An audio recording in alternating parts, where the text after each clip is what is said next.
Hola, buenas tardes. Good evening. ¿Me Buenas escuchan? tardes. Buenas tardes. Sí, aquí estamos, soy Roberta Meneses y Efraín Meneses, hola, buenas tardes. Hola, buenas tardes, bienvenida. Gracias. gracias. Hola, buenas Hola. tardes. También mi nombre es Estela. Hola, Estela. Hola, Araceli.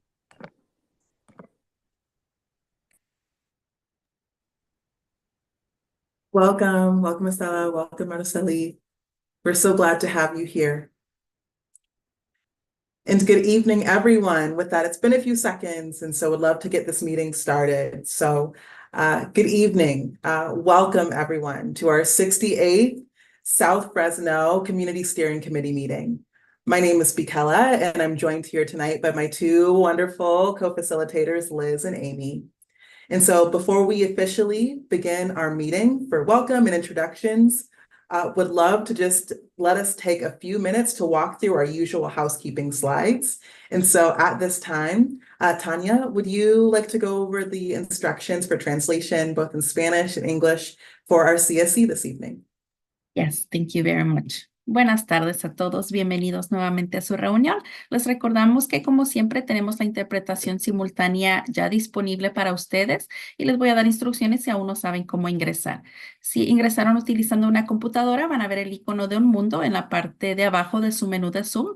Seleccionen ese icono y seleccionen el canal de español. También pueden silenciar el audio original para que nada más escuchen al intérprete.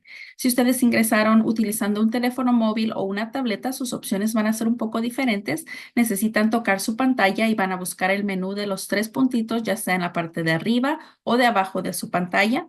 Seleccionen donde dice interpretación de idioma. Después seleccionen español. Nuevamente silenciar el audio original y por último el botón que diga listo, done o finalizado. Si necesitan ayuda, nos pueden dejar saber en el chat. Y ahora voy a dar mis mismas instrucciones, pero en inglés. Hello, everyone, and this is just a reminder that, as always, we have Spanish interpretation available for this meeting. So if you're a monolingual English speaker and you need interpretation from Spanish into English and you're joining with a computer, you will see a globe at the bottom of your Zoom menu. Please select the globe and select English. If you're joining with a cell phone or a tablet, your options would be a bit different. You need to tap your screen and find the menu with the three dots, either on top or at the bottom of your screen. Select language interpretation, select English, and then select done. If you need any help, please let us know in the chat. Thank you very much. Muchas gracias.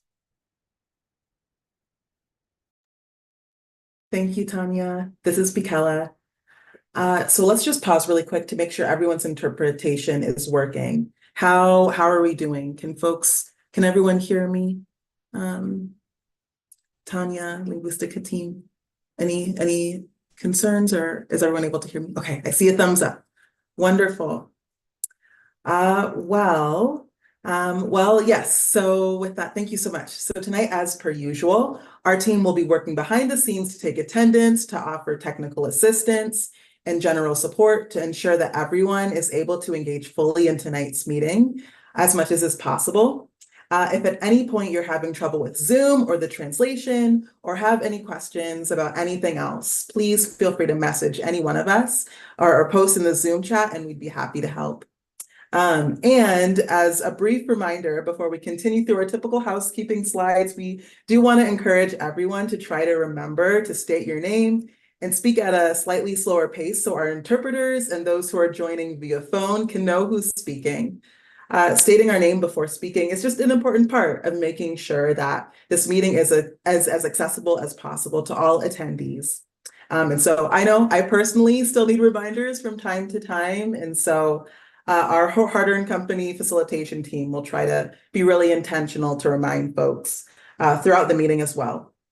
And so speaking of translation, really quick, before we move on, I would just like to take a moment to shout out the incredible Linguistica team for your faithful commitment and critical role in making this meeting as accessible as can be every single month. It's amazing. And so, yes, if you just have a moment, please feel free to join me in thanking Linguistica either in the chat or with a reaction, just to share our appreciation for their translation support every month for the CSC. So thank you. With that, moving on, both as we get started, yes, please make sure that your screen name reflects this naming convention. If you're a CSC member or a resident, if you're a CSC member, please put CSC in front of your name. If a resident, an R in front of your name. And this is an important reminder for us as it helps us track attendance, especially for those participating in the stipend program. For all other participants, please use this naming convention with your first and last name, followed by your organization or agency. And then just a few brief reminders for the virtual setting. Please make sure your microphone is on mute unless you are speaking or planning to speak. If you're calling in by phone, you will need to press *6. If you have a question or a comment, please raise your hand on Zoom. And if you're calling by phone, you will need to press *9 for that feature. As a reminder, to residents participating in the stipend program, you would need to stay for at least 75% of the meeting. So for our meeting time officially starting at 5:30, you would need to stay until at least 7:00 p.m. to be eligible for a stipend.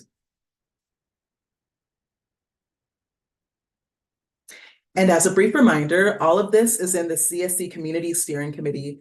All of us in this space continue to commit to these group agreements, such as seeking common ground, focusing on solutions and opportunities and productive dialogue, and respectfully challenging ideas and outcomes over individuals as we seek that common ground, as we all together work towards the ongoing implementation of AB 617 to combat disproportionate air pollution burden in South Central Fresno. So thank you, each of you, for your commitment to continue to engage by these community agreements each month so we can maximize our always too short time together in this space. So with that, for tonight's meeting, we have the following items on the agenda: our welcome that we're going through right now, welcome. And then followed by our next up, our action item tracker follow-up, our truck reroute study update, air monitoring update, and then the typical standing updates, next steps, and agenda setting, and final public comment. So thank you for your attention as we went through those items.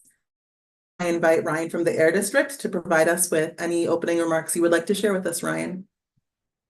Thanks, Michaela. Thanks everyone for being here tonight. Really appreciate your attendance, and looking forward to the discussion and the conversation. Really want to thank the city for being here tonight. I know there were some questions and concerns over the truck reroute study and when that was going to be taken to be presented to the city council, and some of the adjustments that have been made, and their willingness to come tonight and to share information on the final version of the truck reroute study, and then also to answer the committee's questions. Just kind of as we're winding down not only this year, but entering, finishing up the 5th year of implementation of the Community Emission Reduction Program for South Central Fresno. Over these next several months, we're really going to be trying to focus on a lot of different ways to fully implement the specific measures that are part of that Community Emissions Reduction Program. All of you have done a tremendous amount of work to get us where we are today. We still have a lot of work to be done. And so we just kind of want to work with you on over these next several months to kind of help further develop that roadmap for fully implementing the South Central Community Emissions Reduction Program. And so at this point, I'll turn it back over to you, Bikela. Thanks. Thank you, Ryan. This is Bikela. So with that, it is now time to transition to our action item tracker follow-up. So to help, as always, to help facilitate transparency and accountability for our team and the AD team, we continuously and systematically update this action item tracker to ensure that all of the requests that emerge in this space are documented and you stay informed about the progress towards implementation of your suggestions. As a reminder, at the end of our meeting, in each meeting, we share action items and encourage you to please know any action items that should be tracked or added to. And as Nancy provides updates for tonight, please feel free to ask for clarification. Any items that need follow-up will be noted and then addressed at future meetings. Thank you. Take it away, Nancy. This is Nancy. Thank you so much, Michaela. And so these action items are a routine check-in on some of the action items that have come out of previous meetings, particularly focused on the previous so we're just going to be focusing on the previous meetings and more specifically from August. And so I went ahead and shared the action items. If you want to follow along, they can be found in the comment section. I'll go ahead and share my screen.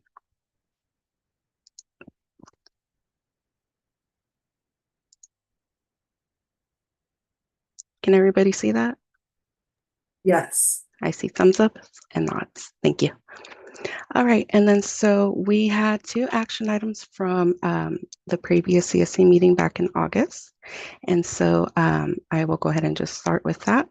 Each action item is categorized into these 4 different categories. And so for today, we will be going over the in progress one.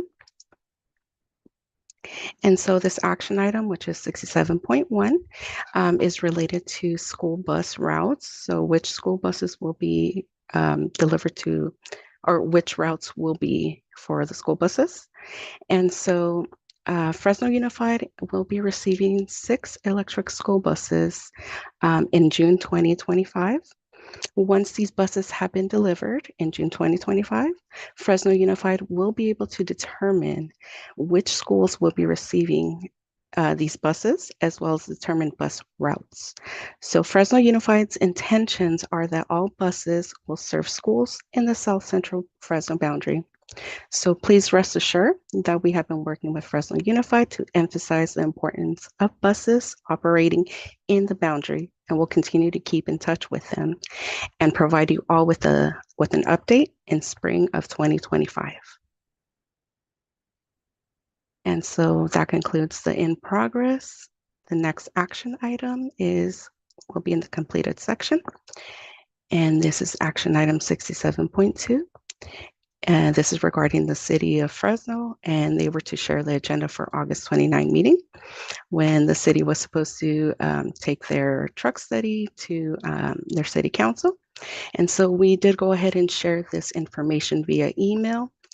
However, this has been postponed. And so we do have the city of Fresno representatives here tonight. So if you have any questions, please ask them today. And they will be more than happy to answer any questions that you have.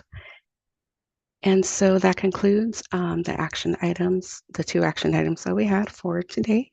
I'm happy to take any questions, or please feel free to add them in the chat, and we can be able to, or we will be able to answer these questions for you all. Thank you for providing these updates, these important updates for us, Nancy. Yeah, with that, would love to open up the floor, as Nancy mentioned. Any questions coming up for folks, please feel free to utilize the chat as mentioned or the raise hand feature, if so. This is Nancy again, and I just want to emphasize that please use the chat if needed. Oh, I see a question. Yeah, yes. Please go ahead, Lisa.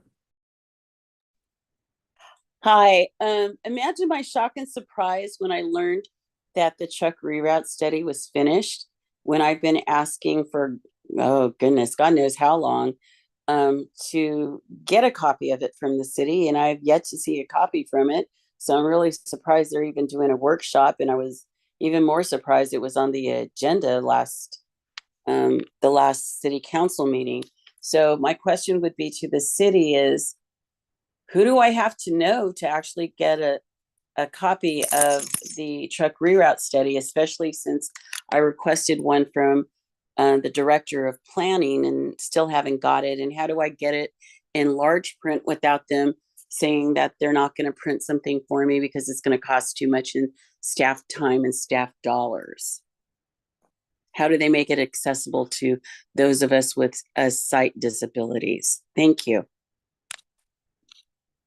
And what is their public outreach, or what has been? That's all I got to ask. Thank you. Hi, Lisa. This is Amy Ramos. Those are great questions, and we made a note of them. And I propose that when we get to the truck reroute study on the agenda, that the city be ready to answer those questions.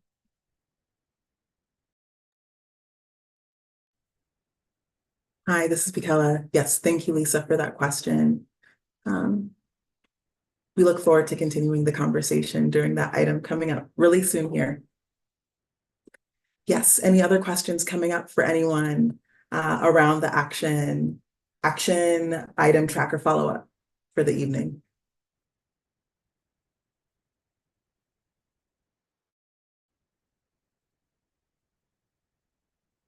I see the comment in the chat from you, Lilia. Good afternoon. Thank you for your update, Nancy. The school trucks are very important.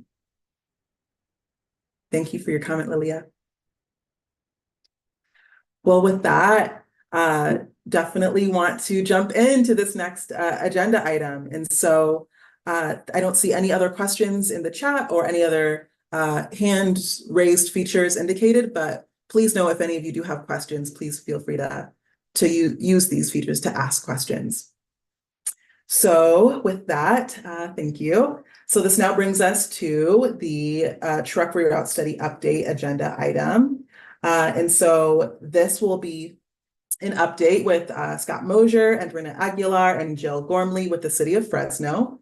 And as a refresher, particularly given the variability and the amount of time each CSC member tonight may or may not have been involved in this work or present at different meetings, this truck reroute study item has been one of the first prioritized CERT measures prioritized by this South Central Fresno CSC, one which has involved a lot of work and a lot of effort.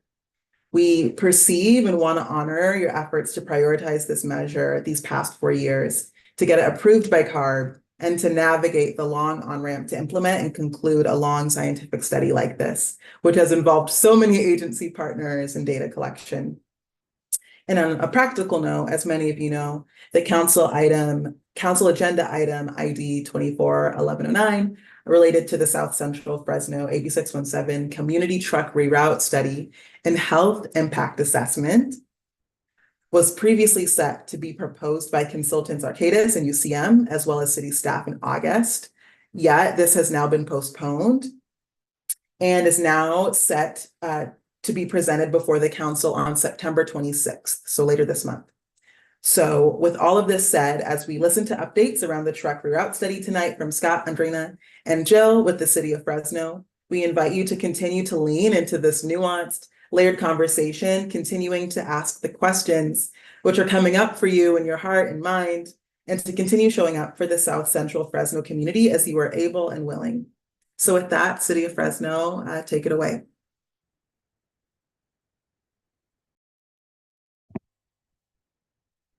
Good evening, everybody. Andrina Aguilar with the City of Fresno Public Works Department. I am the project manager on this project. Will I be sharing the slideshow or will somebody from... If you would be willing to share, that would be great. But if you would prefer one of us to share, we'd be happy to. Let me get it pulled up.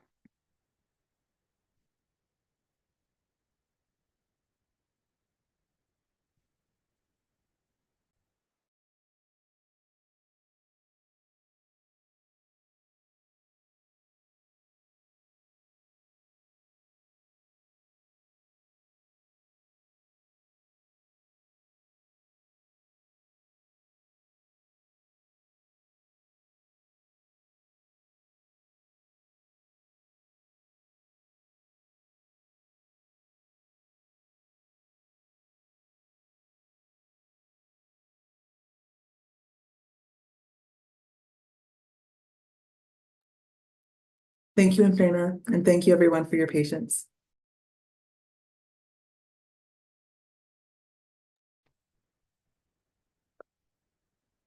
Okay. Thank you. Okay, so Andrina with City of Fresno. I am the project manager and I've been involved from very, very early on, as early on as putting together the RFP that went out for advertisement. So today we're here for the South Central Fresno AB 617 Community Truck Reroute Study and Fresno Community Environmental Health Impact Assessment. We had 2 consultants on the team. Arcadis did the truck reroute study, and UC Merced worked on the health impact assessment.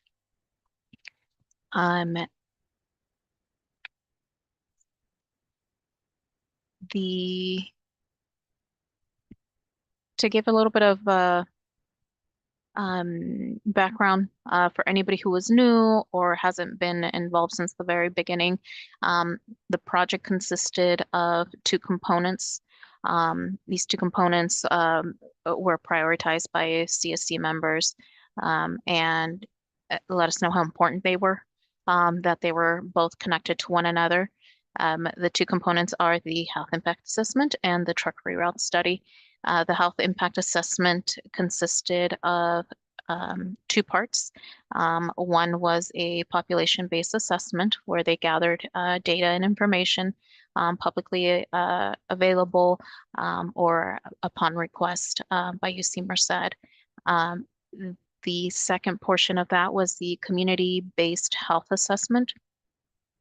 That's where they went out to the community to collect surveys. They ended up collecting 1,766 surveys, which then those, based on the analysis of the data and the findings that they had from the health survey, they came up with recommendations. Those recommendations then spoke to and informed the truck reroute study to value on their evaluation of the truck reroute network.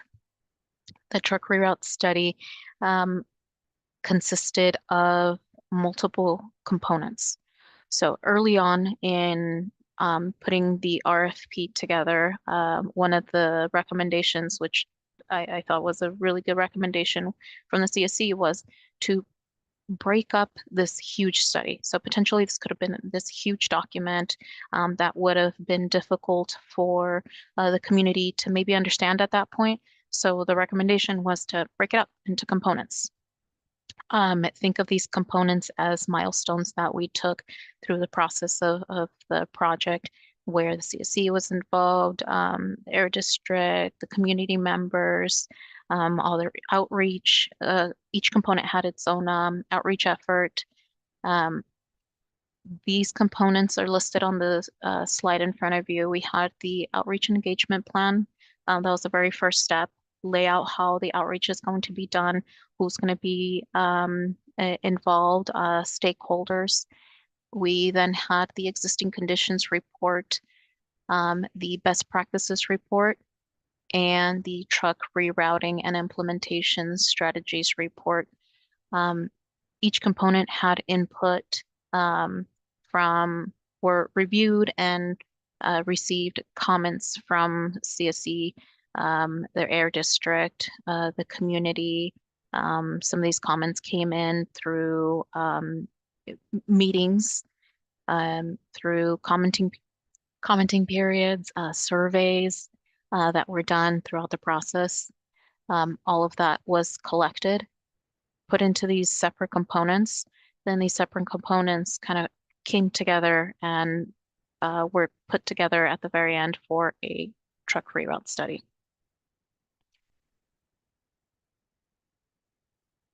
So recently, as was just expressed, we had planned to go to City Council to present both of the study and the health impact assessment in August. Some questions and concerns were raised, so it was postponed. One of the biggest things was what has changed, right? What has changed from what was seen in May to what was being proposed to the City Council.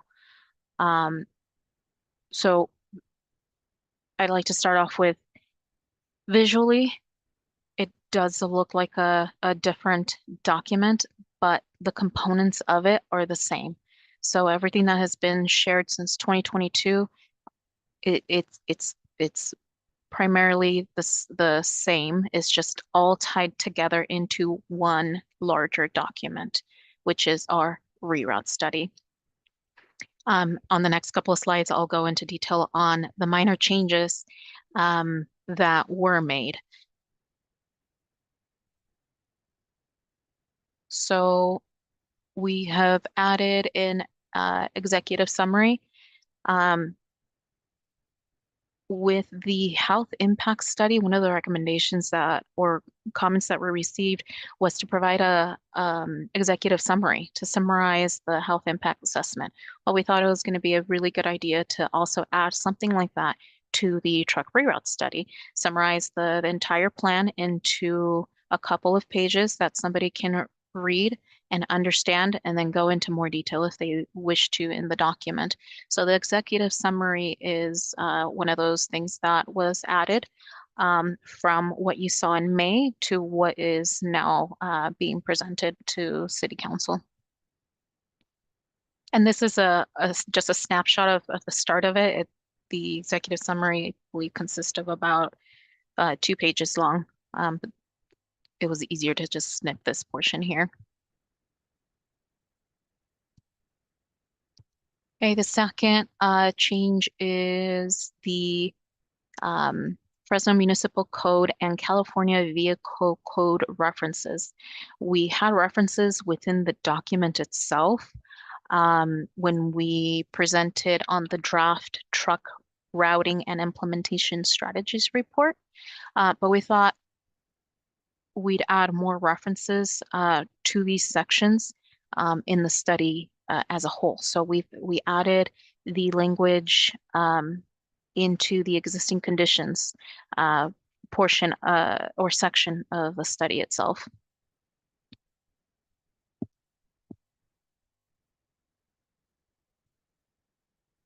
The third change was renaming the previously named truck regulated areas to truck bypass restriction zones. The description of these areas is the same. The naming, we thought, caused some confusion, and we noticed that at the May meetings.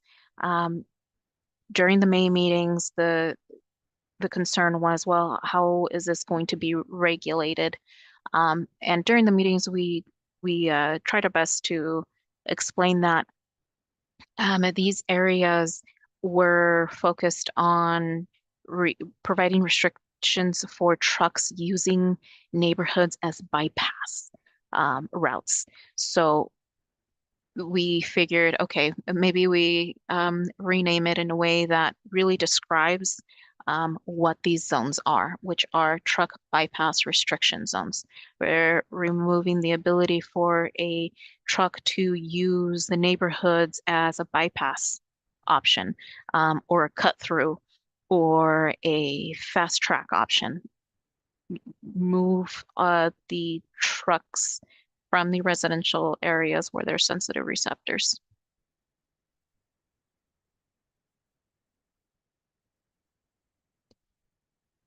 The fourth change is that we added a table listing the truck routes that we are proposing to be removed and added. This reflects the proposed map itself. We understand that it was difficult to see the map, and we figured, okay, well, how about we put it into a list, into a table where someone can clearly see the street segments that are being removed and those new reroutes that are needed to complete the network itself. So this was added in to provide ease of understanding of the map itself.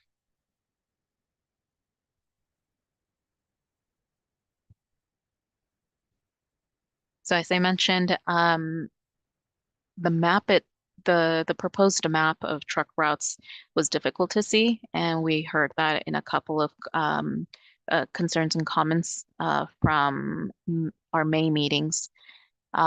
So we worked with the consultant and asked them to break up the map so that it was easier for everyone to be able to see. So we went from one map that you see, or one figure, which is figure 4. We enhanced it on figure 5.8, and then further broke it up into quadrants. So it was easier for viewing and being able to zoom in and look at where some of these roadways were in respect to the properties.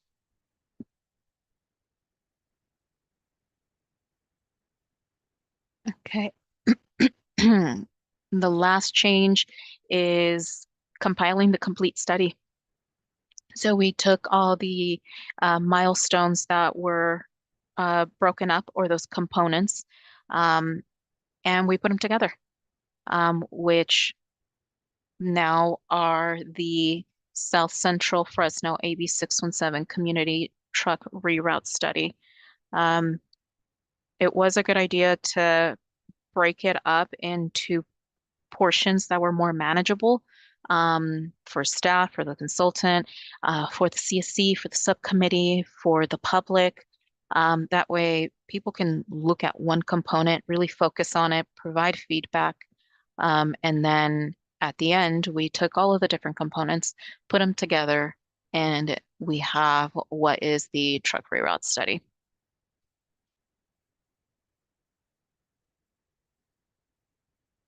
Now, moving forward, to give you an idea, tomorrow, September 12th, we have a city council workshop. We will be essentially going through the project process. So giving the council some background on what AB 617 is, when it started, when conversations began with reference to rerouting trucks in the Southwest Pacific Plan, on up to drafting of the RFP, the involvement of everybody, community outreach that was performed through the process. So it's an overview of the project, of the background that led up to a project, to now presenting to the city council on a truck reroute study, the health impact assessment, and we do have an ordinance that we would be introducing, not at this meeting, but at a future meeting. So on the 12th, tomorrow, is a workshop providing overview to city council, and then at a later date, which we are tentatively scheduled for the 26th of this month, to present for an action from the council.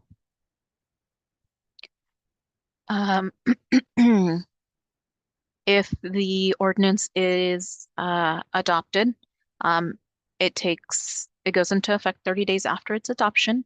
In the meantime, we would update our public-facing designated truck route list and start communicating with the community and the businesses in their area to have them either update their own systems so that they're aware of the new truck routes, to try to have this as easy as a transition as possible. We understand that it's probably going to be a couple of hiccups. There's going to be a learning curve. It's not going to be overnight, but do all we can to inform everybody of new possible routes coming into play. The other thing I want to touch up on is any community concerns with roads being used as bypass roads for trucks, or if they're noticing, if the community is noticing that there's a specific business using a road as a truck route when it's not a truck route, those concerns can go into Fresno. The City of Fresno Public Works team would then evaluate those concerns and take action on those moving forward. And then last, our project website. We have our project website up. I do plan on getting the both documents that will be presented to City Council up on there if someone doesn't have them and needs them.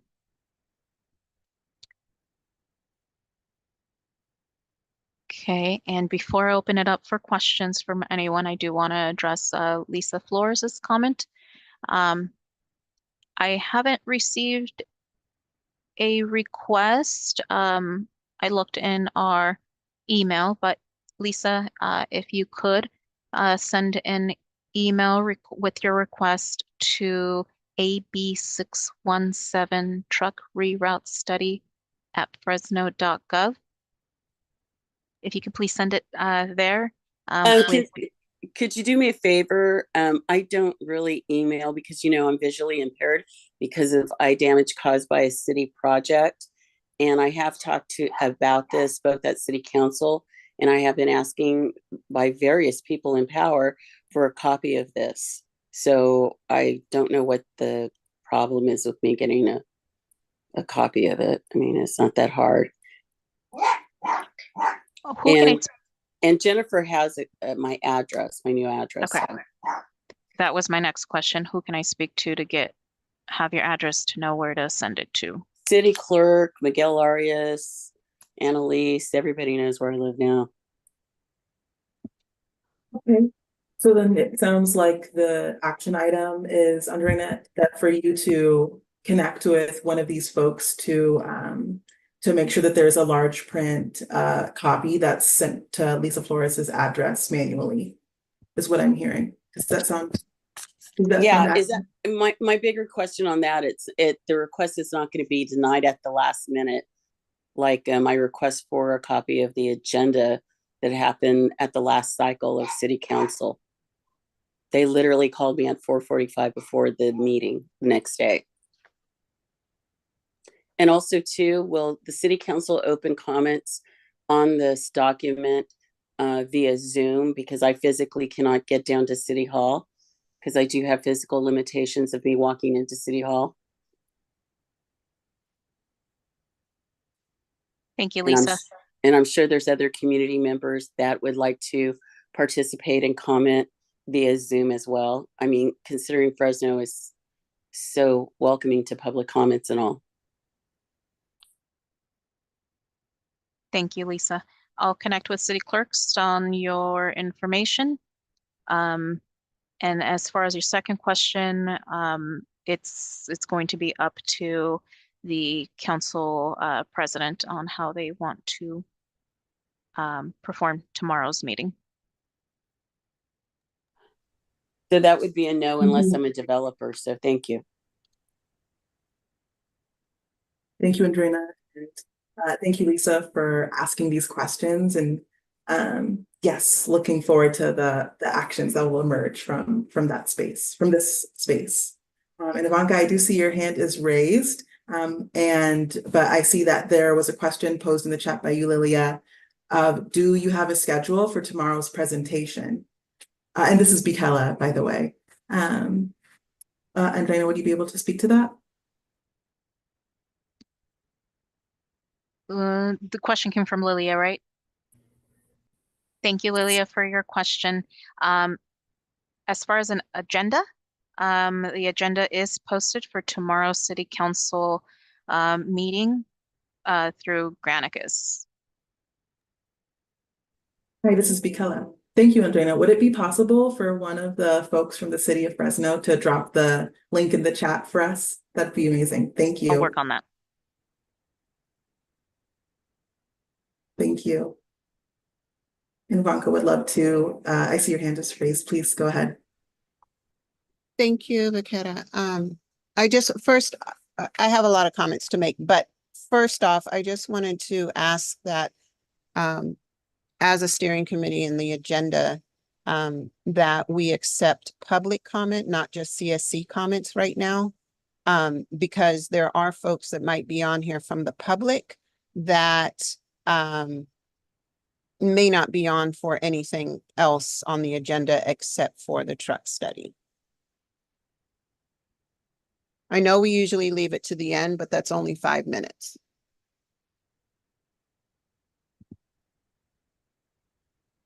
Thank you for elevating this, Blanca. This is Bikela. Yes, and if folks feel comfortable with that, yes, please. Yeah, I don't see an issue with that, and I really hear what I'm hearing you say is, I'm hearing a desire from you for everyone to be able to participate in this portion of this conversation. So, so we hear that, and thank you for elevating that. I want to second that for Ivanka. I think that this conversation is important to keep public comment at the end. So if we can take public comment as we move along, that will be helpful and greatly appreciated. Thank you, Kimberly.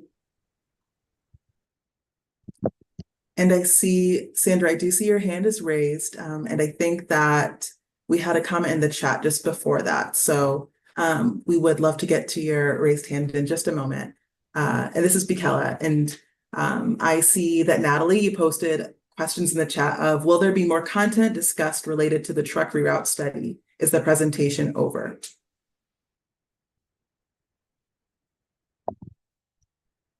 Thank you, Natalie, for the question. Is the presentation over for today? That is what I have to present today, yes. And then the first part is the first question related to today's presentation. Will there be more? Well, because this is the truck reroute study, the final draft, I don't think we really got a breakdown of like the final recommendations, the final truck routes. So I thought that the presentation was going to be more in depth.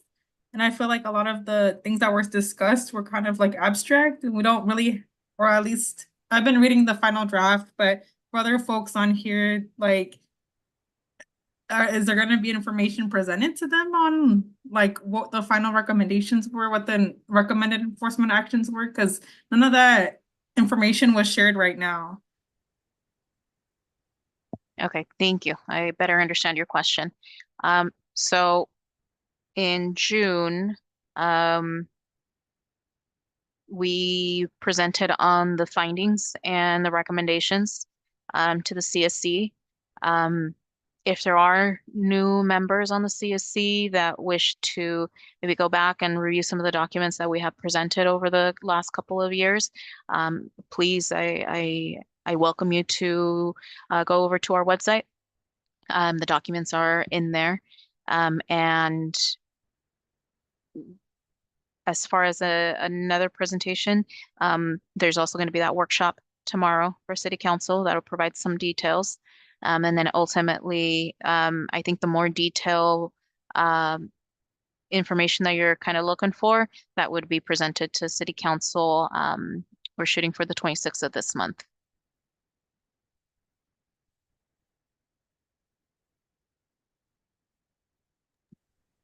All right, thank you, Andrina. I think one of my concerns is, I think I saw the meeting today as a space to discuss and collaborate on, not just wait for Fresno City Council, but really provide recommendations and feedback from the whole CSC. So I just want to open space for that too.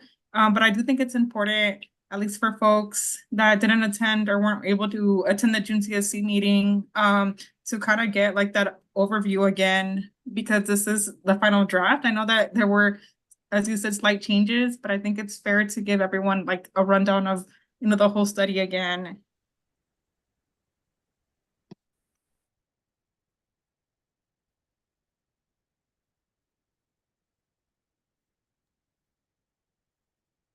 Thank you, Natalie, for your comment. Thank you, Natalie. Yes, this is Bikela. And yes, and so it sounds like one thing that could be helpful is, Andrina, for clarity's sake, could you help us confirm that you have no new findings from June's presentation, that the findings have remained consistent from that time? I'm wondering if that could be some helpful clarification for the folks on this call, and how really the changes, and and to confirm that the changes have primarily been with formatting, terminology, moving the map, and how the maps are portrayed. Could you clarify / confirm for us in this space, please? Yeah. So yes, to confirm, the findings and recommendations, those haven't changed from what everyone saw back in May.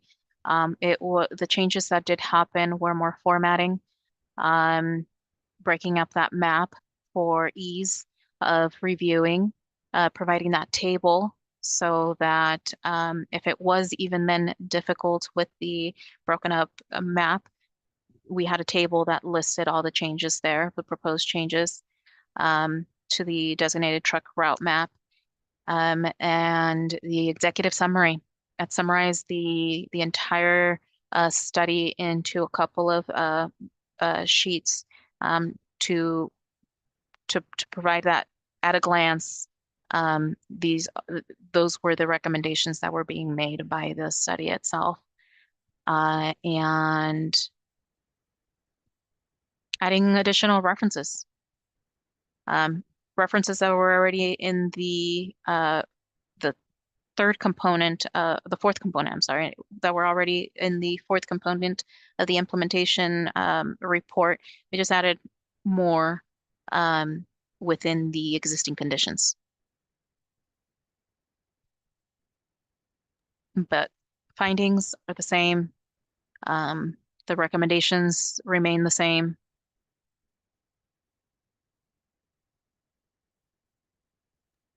Okay.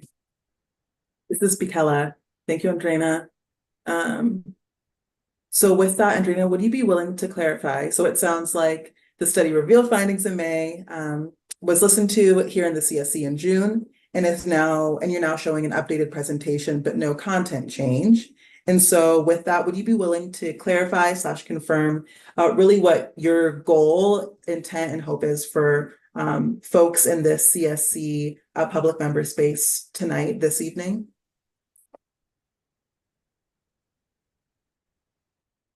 So this evening, I wanted to confirm that the content hasn't changed. What we are looking for from the CSC is support in what we are moving forward with as proposed routes, as proposed network, and to put people at ease that the content didn't change. We just compiled the document, it's formatting, and we are ready to present to City Council.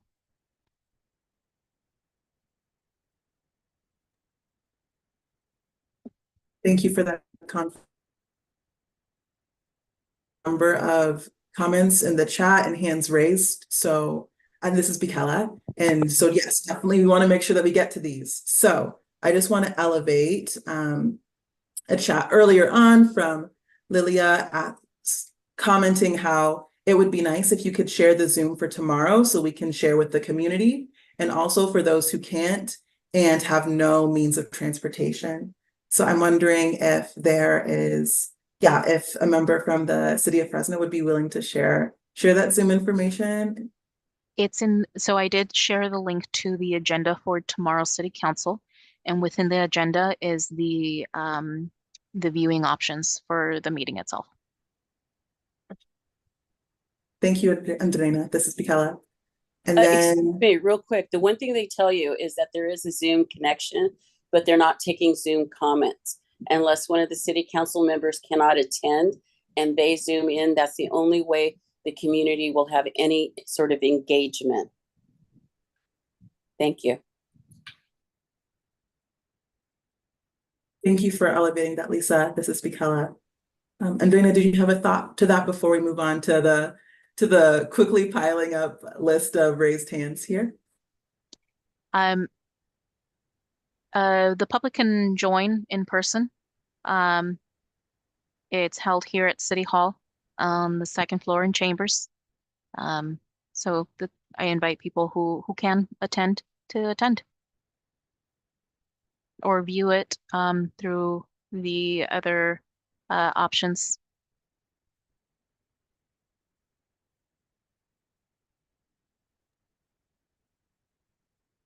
Okay.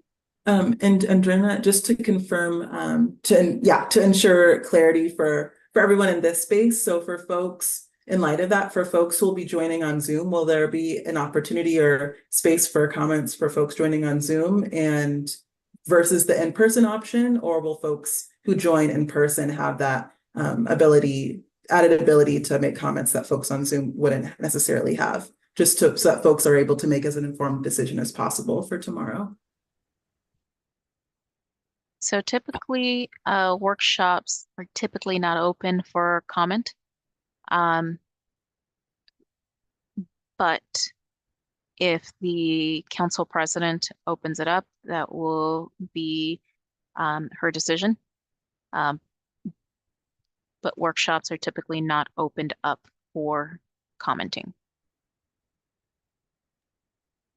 whether it's through Zoom or in person. There is there's a portion within the agenda for unscheduled communications, unscheduled comments, I believe, for public comment. That anybody can provide comment at that point.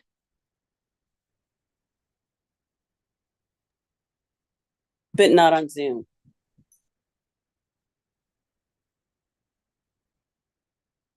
Correct. Okay, thank you for, this is Michaela. Okay, thank you for confirming that, just so that folks in the CSC space are just able to make the most informed decision in light of this important information for folks to level set expectations for what tomorrow's workshop space is intended to be. So with that, I think I saw Sandra's hand and Ivanka's hand, and then I think I saw a couple more comments come through the chat, as well as Lisa's hand as well. So Sandra, would you like to go next? Thank you. Thank you for the presentation. I really appreciate the walking us through the process. And while I appreciate cleaning up the report and making it a little bit easier to read and the graphics more clear, ultimately where I'm disappointed is I think that the truck reroute, the recommendations do not go far enough to meet the intent of AB 617, which is to reduce pollution in communities that rank at the highest levels across the state and certainly in the city and in the county. And I'm disappointed that the recommendations have remained the same throughout the different iterations of the plan. I think that the bypass restriction zones really do not protect, still do not protect sensitive receptors or communities, right? While, an example that's glaring for me is while there is, the bypass restrictions in some of the streets in Kawa, it appears, if I'm reading the map correctly, that there's still will be allowed trucks to pass through Cedar Avenue, which really cuts through the middle of the neighborhood and goes right next to an elementary school. Is also the street where there has been fatal truck and bicycle and pedestrian accidents. So that to me is just a glaring example of how the city's still missing the mark. And also I see that California Avenue is being proposed as a new route. And that again, California Avenue cuts through Southeast, Central, and West Fresno and communities that are already over exposed to truck traffic. So I'm really disappointed in just how short-sighted the recommendations appear to be, and would really like to see the city require really reroute trucks in ways that actually quantifiably reduce truck traffic and improve air quality. I think there's also for me some really glaring omissions and lack of enforcement, right? That there's enforcement will only occur under very specific situations and in terms of if there's funding available, which, based on the city's history, there never really is enough funding available. And I think that there is already ways that maybe the city could leverage existing funding and resources to actually create funding to actually and create enforcement. So I think there's a lack of imagination there demonstrated in terms of the recommendations. There's also, for me, a huge lack of follow-up on implementation around how community will be involved and actively engaged, not just a report out, similar to what we're getting today. I really would appreciate like actual partnership with community. And I think it just follows in the city's pattern, right, of kind of checking the box, which is part of why the city stays getting sued on issues of environmental justice and failure to meet CEQA and other environmental laws. So I really would love to see some reconsideration of the recommendations to really strengthen them and reflect the feedback that this committee and the general public has provided over time. And with that, I would definitely, as a member, would not be supportive of the plan as presented, and I would hope that this body also would not be supportive. Thank you. Thank you, Sandra.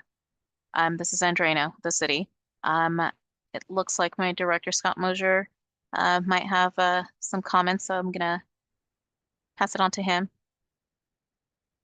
Thank you, Andrina. And those were really good concerns expressed. I did want to first emphasize, just given, just the level of feedback, lots of interest and comment. That's really the reason for conducting a council workshop initially, which again, just to emphasize, is there can be no action taken at that workshop. And there would be then the follow-up item to actually consider the only action item, which would be the truck route change, the ordinance, which really, if you look at the slides, those are all available online. The presentation slides, there's as the CSC saw the map before, pretty dramatic reduction, a very long list of routes that comes off, and only a handful added, largely the majority of those to address circulation changes from high-speed rail and Caltrans related to some interchange closures. But back to enforcement, I can say we would love to be able to have our police department doing more enforcement in that area. I know just from working with the chief and the officers, it's often very challenging in terms of resources and lack of resources, even for something like speed enforcement. If we have a corridor where it's posted 35 miles an hour and traffic, reports our people are racing through 55, 60 miles an hour. Side shows, racing, traffic not yielding to pedestrians in the crosswalks, which is really important for active transportation, safe streets. All of those things are a challenge. And, really truck route enforcement, which identifies, yes, this truck doesn't belong here. It doesn't have an origin or a destination with a business, with a customer, and they're just cutting through. That's what we're trying to eliminate. But yes, you hit the nail on the head. Enforcement will be a challenge, and unfortunately, in all agencies, resources are limited. But we really hope that can be enforced. But we know, yes, it will be challenging.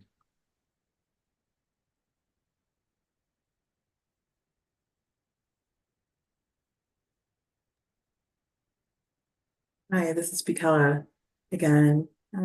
Thank you so much for naming just, I'm hearing a lot of emotions that came up for you, Sandra, and want to hear that. I'm hearing that a lot of disappointment and just around expectations that haven't quite aligned, and the desire a desire to see very specific things around sort of some of those impacts and understanding that more. And Scott, I thank you so much for being willing to share some context for us in this CSC space and for naming some of the realities of the limitations of resources as well. And so thank you for taking the time to respond. I also see, Ryan, that your hand was raised during this portion. Did you have a specific response to Sandra's comment and sharing? Yeah, the response made me some questions too, and just wanted to make sure that, I'm seeing the right thing, she's seeing the right thing.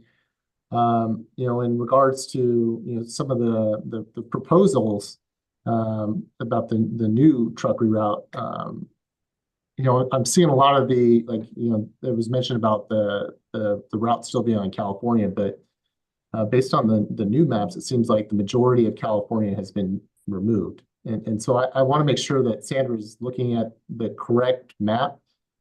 In regards to Kawa, you're correct, Cedar is still on there, but there were several routes within the Kawa area that were also removed. My understanding that was done specifically in response to the recommendations that were made through the health study. And I appreciate the city kind of going back and kind of reevaluating and looking to remove more of those routes. Excuse me, Ryan, real quick. For the purposes of this discussion that Sandra's brought up issues regarding Kawa, can you guys bring up the map so everybody can see, so we're all on the same page? Is that at all possible? Sure. That's just, I don't mean to intrude, but I think it would move the discussion. Okay. So this is the tool that the city has on their website. And so right now I have the existing truck routes. Let me take off the proposed.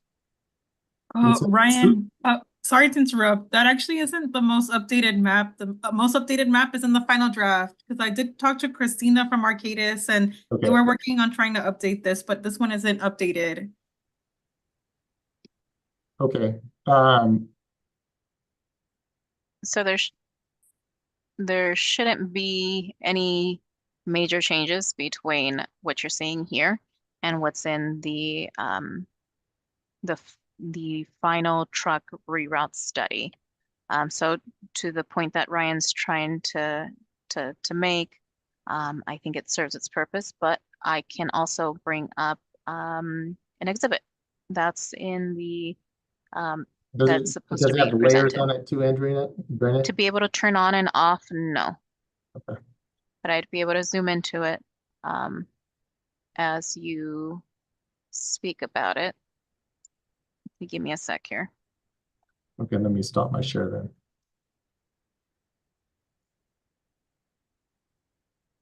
So I mean, some other things too. So we like what Andrea is saying. These maps were shared out in May, and the initial commenting period was extended based on feedback that we got from community members. I think it was initially like 30 days, and then it was extended another 30 days to provide more opportunity for people to make specific comments in regards to the proposed routes. After the presentation that was given to the CSC members. In addition to those meetings, there was also public meetings that were going on that the city was holding both in person and virtually. We shared out information with all the community steering committee members in regards to those meetings to hopefully share that out with other people that had shown interest or that wanted to participate and provide feedback to the city on the process. And so yeah, I think those were just some of the additional opportunities. And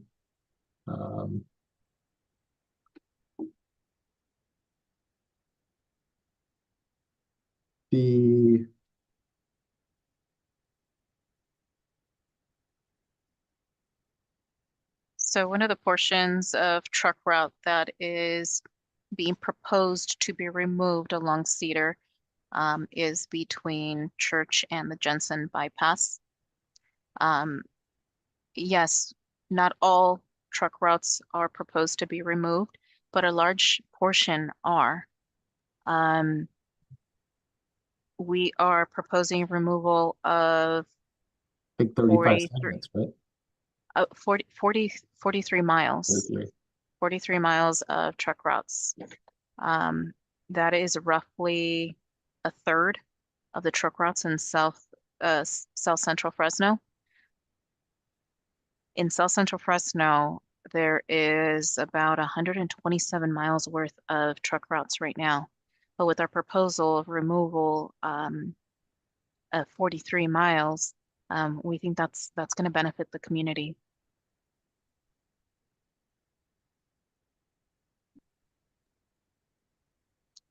And Reina, this is Michaela. Just for the sake of everyone being on the same page tonight, I'm wondering, would you be willing just to very, very briefly kind of orient us to what it is that we're looking here, just in case folks have varying levels of familiarity with this map?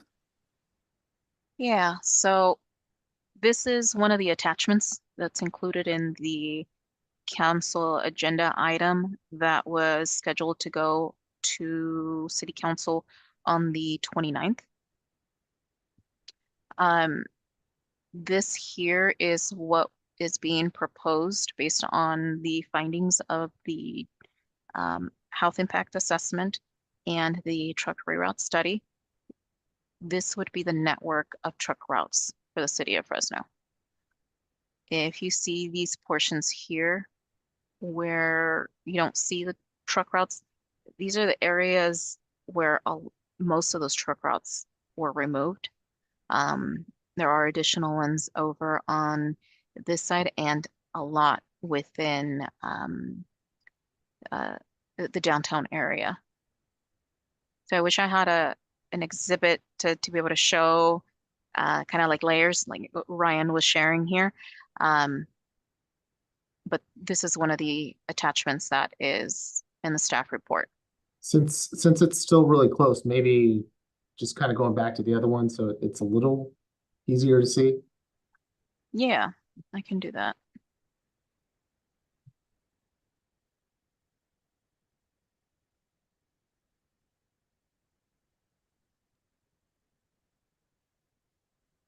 Here, while you're working on that, full of our time and note that there's a lot of engagement around this topic. And so would love to maybe maximize our time. And if you don't mind, Ivanka, would you mind sharing your question? Yeah, I will try to be on video, but my tech is kind of screwy tonight. So let me know if I'm not clear and I'll turn the screen off again. I think I will start with process and a reminder that this truck reroute study is an emission reduction measure. It is not your typical truck reroute study that is put on by a city.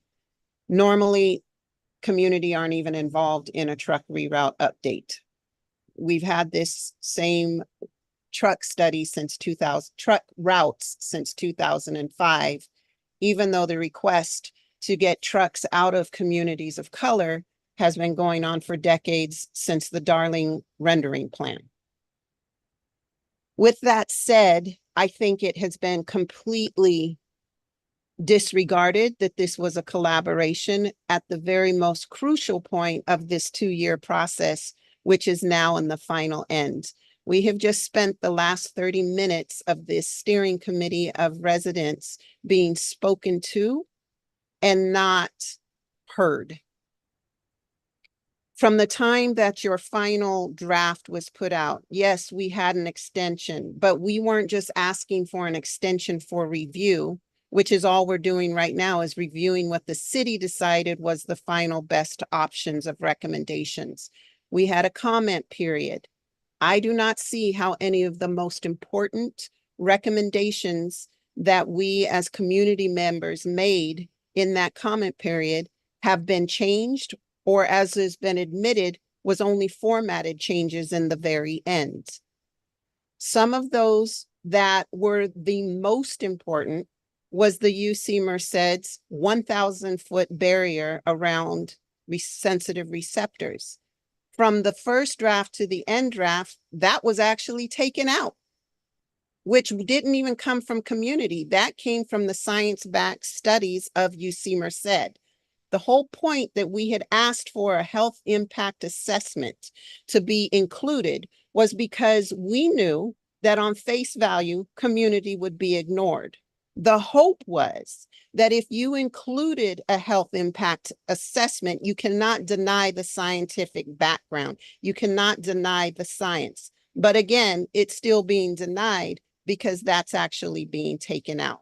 So I wanted to be on record. I do not agree. I do not think that this steering committee as community members should support where we are right now.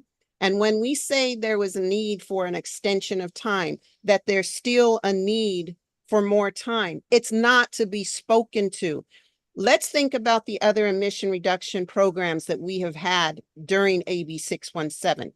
Big one, the air monitors. Do you all remember? Because I remember how many subcommittee meetings, how many Post-it notes we had to go through to decide as people that were industry, people that are EJ, along with community members around tables, figuring this stuff out. We did not do that for truck study, and it was the most important study, the most important measure that we were supposed to actually do that. When I had said on here and said, we need the community advisory group to meet with the technical advisory group. Don't keep it apart because you're afraid of conflict, or you're afraid of intense situations. You know what happened in that meeting? We came together and every public agency sat completely quiet. Let the community members, let them speak. Don't really listen to them, just let them have their moment. And that's referring to the checkmark box theory. Okay? There are multiple things that all this is right now is a pretty package that skates around the details that are needed in a truck reroute study that is for the betterment of the community of South Central. For one, it was the 1,000-foot buffers. If Jennifer Clark was on tonight, she would say, oh, but there's means to making sure that there's particularities that go forward with making sure that if there is a need for a conditional permit, there would have to be another level. Well, that speaks to the fact that what was also missed in this truck reroute study that we have brought up is that there's a South Central specific plan that is pending right now. That deals with the zoning land use issues of our 617 boundaried area. How do you expect that this sounds good when you take away 1,000-foot buffer that's supposed to be around sensitive receptors, but then you did nothing for the zoning improvements around the same sensitive receptors? So if I look at Orange Center, Cowa Elementary as two main examples, there's no buffer, and you're referring to a restriction, whether you call it a regulated or whether you call it whatever you want to call it, what it is tonight. There is no change in the description of how that's going to protect the schools. Why? Because the land use zoning was not taken into consideration around the property that is nearest to those schools. So this is the same planning department of the same city that's working on both of these, and that is completely ignored. I do not support this truck study as it is. We have spent a lot of time on this, and we're at the very end. And the most important part, we're being slapped in the face as a community. You're spending time tonight talking about stuff that did not include the recommendations made by community. The 1,000-foot buffer was taken away. Land use is not in consideration. So let me break it down a little bit more for folks that are on here that may not understand the bypass truck restriction. Today, if you're by Orange Center Elementary, there is land on the north and the south side on Cherry Avenue. This study, as of today, could possibly say a truck can't go through there because there's no actual location of a business that needs the truck. The endpoint, there's a different route to go to get to your endpoint. Don't bypass, don't go through here. What good is that going to be when the property that's currently a house has been zoned to an industrial use gets sold and redeveloped, guess what? Now the trucks can go down that same restricted area that you just said wouldn't happen, because the new business that is coming in is now a business that needs its trucks, right? So this is it's like it's a farce. It's a document that is pretty, but when it comes to the details of what are those actionable changes that are going to reduce emissions in the South Central community, there's not much there. The other example is, not the example, the other concern and problem that didn't go deep enough is that we have these strategies in this document. All the strategies for supposedly improving trucks living side by side community members. There is not such a thing. Let's just get that clear. I work with residents. There are residents on this call that have to see heavy duty trucks less than 20 feet in front of their front door. Scott, you know where I'm talking about? Miss Katie at Orange Avenue and Central. You promised that that frontage road would not be used for trucks. Guess what? While the city is undergoing that intersection, where do you think those trucks are using? Right in front of that whole community's home on that frontage road that isn't even part of Central Avenue. This truck reroute study is not even going to really improve an area as specific as example to Miss Katie's home or people that live in an area like Miss Katie's. The other problem with this is that these strategies that are considered basically are infrastructure strategies that we are calling traffic calming strategies. It still doesn't help to have a bike lane or a crosswalk where heavy duty trucks are still crossing in the same area that's going to suck you into the side of a big rig. That's not, it's laying a Band-Aid over a problem that is being refused to be fixed. Those infrastructure strategies is not the same as rerouting strategies. You're not rerouting anything. And I think part of that came out of the fact that when we were doing engagement, the questions weren't specific enough to community members. If it is, what do you not like about the routes in front of your area? Who isn't going to say they're tired of a bent rim and a slow leaking tire from hitting too many potholes? Everybody's going to say that's a problem, right? But if you're not asking the specific questions to gain the correct information, you're never going to get to the fact that there is vibration, there is sound 24/7, there is dust, there is brake dust. The list goes on to what's impacting the health of South Fresno residents. That is different than just stating we need improved infrastructure, because you know who the infrastructure is really for in the end? It's not for community. It's going to be for the improvement of getting more trucks through these neighborhoods.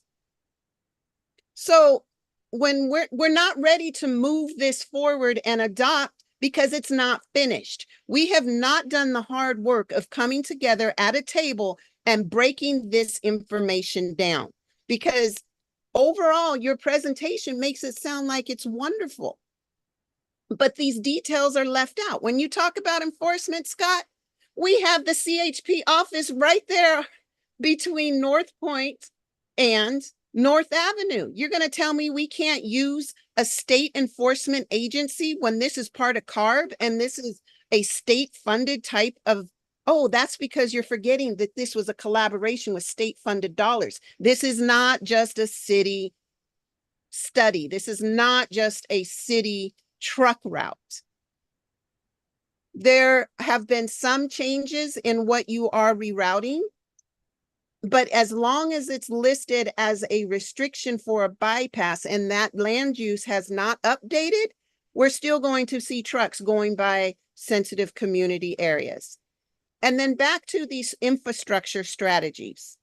None of them have money behind them. The whole graphs and that breakdown are possibilities of where funding can come from.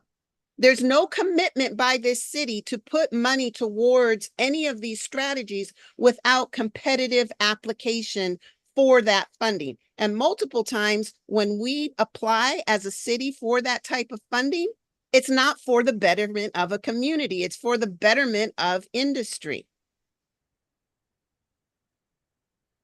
the last thing I will end on, besides saying I second Sandra's opinion that this is not ready to move forward, I do not believe that this steering committee should support this truck reroute study as it is currently written. We still need more time to do more work, not to be spoken to, but to actually do more work. And the last thing I will end with is that somewhere in the study, it states we'll come back to this and review it in a year's time. No, this is an emission reduction plan. Like all of our other measures that we've done, community has been involved through and through.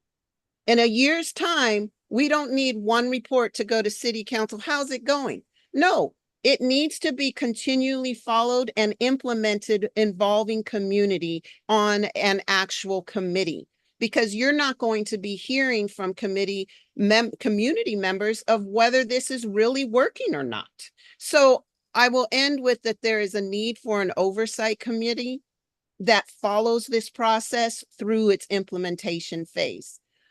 We've worked with you guys for so long. Like this group, we should not be afraid of having hard conversations that are actually honest conversations. And right now, this presentation was not honest, and it is not intentionally supportive or honoring the time and energy that community members are putting into this public agency space for the betterment of the communities that they live in. And I'll stop there. Thank you.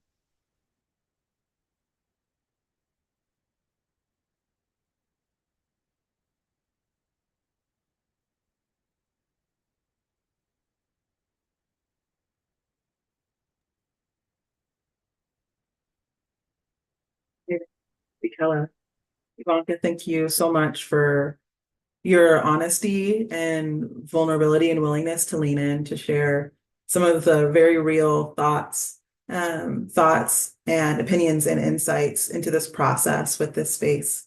And thank you for reminding us of how community input and feedback, especially with how the CSC was engaged with this study, and highlighting how today's summary of the presentation is not reflective of the requests of the CSC.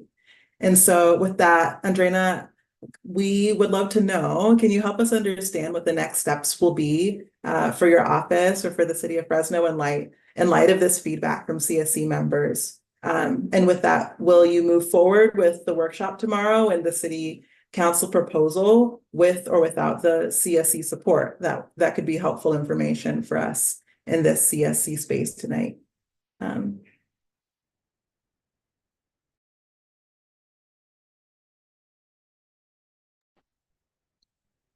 Thank you, Andrina here with the City of Fresno. We will be moving forward tomorrow with our workshop and hear from City Council on next steps on presenting to City Council on the reroute study and the health impact study, and presenting for introduction the ordinance at a later date. So tomorrow's workshop currently is planned to happen. And thank you, Ivanka, for your comments and concerns and your involvement with the entire process from start.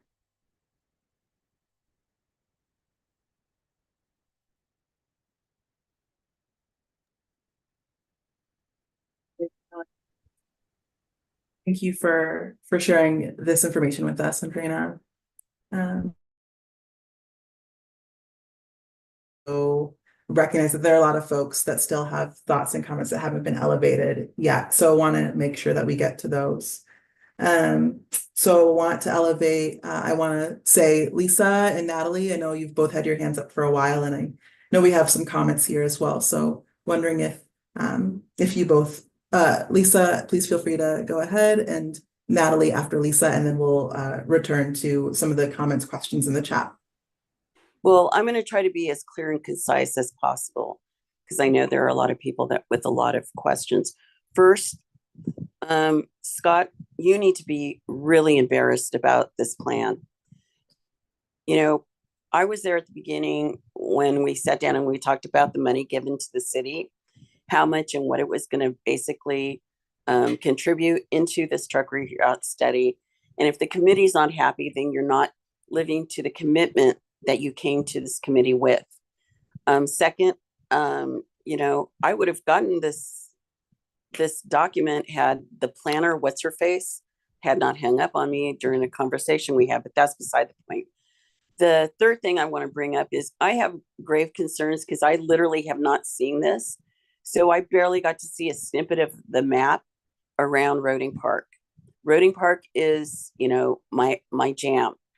And what I'm concerned about is there even a discussion about the school that is using the CE process that is going to be built across the street from Chaffee Zoo, Roding Park, right there on Belmont, where there's going to be about 408 kids attending daily with all that traffic? Is there a discussion about the community that is the low income community and the quote unquote affordable low income housing that is being forced along Parkway? You know, this is the first time I've heard about 1,000-foot buffer, which I would love to see on Parkway, because those folks are going to be the poorest of the poor right there with one of the biggest polluters of PM 2.10. Then you're going to have the trucks off of Belmont. Then you're going to have the trucks coming off on Olive. You know, you have that corridor right there from Parkway through Palm, right by Producers with all those trucks. You're now going to put kids in there, and they're talking now about putting a parking structure in there. And I'm pretty sure that your truck reroute study doesn't discuss all that. Why? Because it's convenient for you, Scott. It's convenient because you guys are misusing the CEQA process on all these projects that are going along. Let's call it what it is. This is a pro-development document. And what it is doing in the community across the street from Belmont and the community along Parkway is that it's creating environmental racist communities where you're going to have such high concentration of pollution. And we're not even going to talk about, you know, the exotic animals and the impact on them in Chaffee. So, you know, this is not a complete document unless you adequately address all the health concerns and also addressed the emerging cancer clusters that are happening in those communities, because you have a cancer cluster over on the other side of Belmont by Producers. And is that discussed in this document? I don't know. The activists in that community don't know. Why don't they know, Scott? Hi, this is Bikala. Thank you. Thank you so much. Thank you for Lisa. Thank you so much for your willingness to to share honestly with us what's coming up for you. And I think this would be a really great time in our meeting to acknowledge that we continue to name that as often as a part of the scientific study process, we're often left with more questions than answers. And we also want to name that reality is that for many of us, the expectations have not aligned with the outcomes raised in the study. This is just real. And so we want to name that. We want to name very real emotions that I'm hearing and sensing and perceiving in this space of disappointment, of hurt, of not feeling heard and understood. I think that's coming through really clearly. And with that, I also want to remind us of the community agreements named at the beginning of this call, and that we would just love to continue to remind folks to continue prioritize attacking the problem over the person, and with that naming very real issues, whether it be land use or health outcomes and impact on communities versus attacking individuals. Thank you. With that, would love to turn to your hand, Natalie, before we get to folks' comments in the chat. And thank you everyone for your patience. We know we thank you everyone for your patience. Oh, but before I do that, did any folks from the AD or the city of Fresno have any responses to Lisa's comments before we proceed? Sure. Thank you, Bakara. I wanted to just express thanks to everyone serving on the truck reroute subcommittee and the CSC as a whole. You know, this study actually, you know, we found went through a pretty robust process. I know that there will always be more comments, and you know, it not going far enough. There are a number of things discussed tonight that were not within the scope of what was initially approved in terms of the agreements and the funding mix. But you know, there's always more out there. But I want to thank everyone with this process. We actually did a chapter by chapter individual review, step by step, right, going through it. Pretty large number of community surveys. Glad to have had lots of meetings related to it, and lots of comments and lots of feedback. I also was just reflecting on our process, and I was thinking back to pre-pandemic meeting with the CSC in the early days, and one individual I very clearly remember comment from Mr. Sylvester Hall saying, "How quickly can you remove Jensen from the truck route map?" So that was pre-pandemic. The action, which again, tomorrow is not an action item, but whenever that goes forward, maybe that's the 26th, if that's the will of the council and they want to see that come forward for removing truck routes, that action is included in that. Southwest Fresno, if you compare the two, you see basically the proposed action and staff recommendation wipes out almost all the east-west routes entirely. Effectively, we're saying to the industry, do not cut through this area at all. What does that mean? We're saying if you're coming from west of Southwest Fresno, go up to Freeway 180.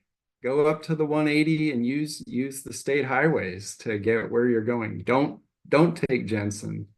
Don't take these other routes. Don't take Church. So anyway, so again, but tomorrow's not an action item, and we really appreciate the dialogue. I know there are a lot of things in there that are really beyond truck routes. We weren't scoped for general plan amendments, land use changes. Those types of discussions still are in the health assessment, and the health assessment is there. That no doubt, I would think, will continue to spark further discussion and conversations with the community and the city.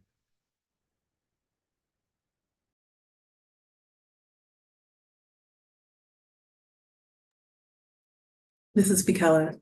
Thank you, Scott.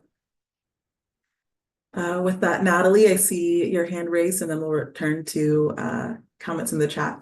Take it away, Natalie. Yeah, I just wanted to say for the record, I also I agree with Ivanka and Sandra, and that I don't agree with the approval of the truck reroute study in the current version that it is. I definitely feel that so much needs to be fine-tuned, and a lot of it needs to be vetted through the CSC, because this is the source of the study in the first place. And yes, the city is a part of it, but this is a huge project that came from the CSC and is being supported by CARB and also the Valley Air District, and that needs to be honored.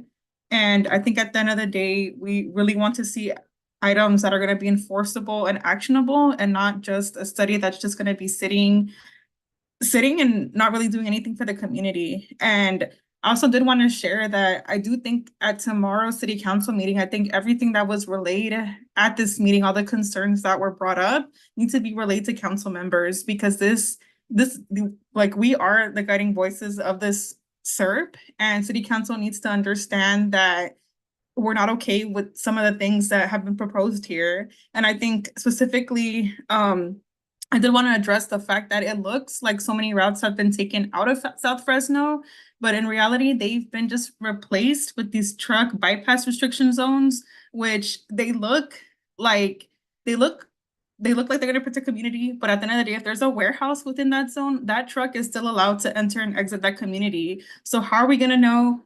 Firstly, how are we gonna know what trucks are actually permitted there? How are we gonna know what trucks aren't permitted there? How's community gonna know that? And how's that gonna be enforced? How is Fresno PD or code enforcement gonna cite a violation for those unpermitted trucks? And I think another thing too is with the land uses, like, I think we're asking for that to be considered, because at the end of the day, where are these trucks coming from? They're coming from warehouses, they're coming from industrial development. You can't, these trucks don't exist in a bubble. They're coming from these facilities that are contaminating the community, and that needs to be analyzed, because if these routes are 1,000 feet away from have to be 1,000 feet away from the community, these land uses also have to be 1,000 feet away from these sensitive receptors. They go hand in hand. They're not something that comes separately.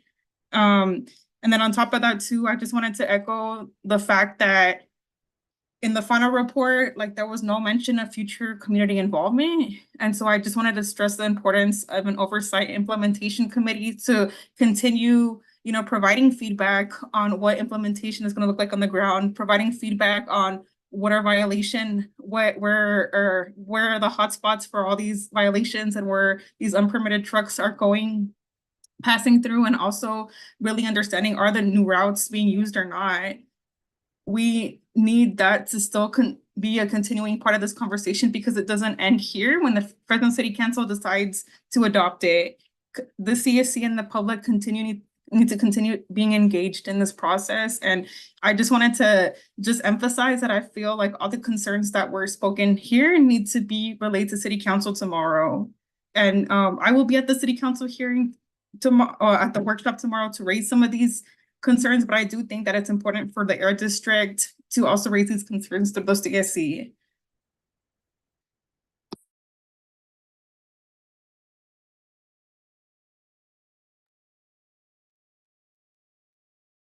Thank you, Natalie. This is Bikela. I would like at this point in time to elevate a couple of comments in the chat, but before I do that, I would just love to indicate, just for thank you so much, Liz, for furiously taking notes during this portion of the meeting. It sounds like there is an action item or a couple of action items that are emerging for the city, being that leaving this meeting, even if comments won't specifically be taken at tomorrow's meeting, there can still be an action to convey these concerns to that space, or to the city and city council, as well as there might be, it also sounds as though there's an action item to convey and communicate to the CSC in the future about the plan to continue engaging the CSC in the coming months and meetings. So just noting a couple of those action items. With that too, before reading comments, we did want to remind folks that there is a camp presentation, and that we would like to get to this, and we would like to get this information to each of you during this really critical time of wildfires impacting air quality, as many of us in Fresno have been experiencing. And so after reading the comments, the CSC can decide to either continue this conversation or move to the camp, but we did want to elevate that, just specifically considering the time sensitive piece of the wildfire season. So yes, so just a couple of comments. Oh yes, so Natalie, seeing your comment about here's the link to share the final report that shares updated routes with the truck bypass restriction zones. I think it would be helpful to show this one, because even though many routes have been eliminated, trucks are still allowed to pass through these zones.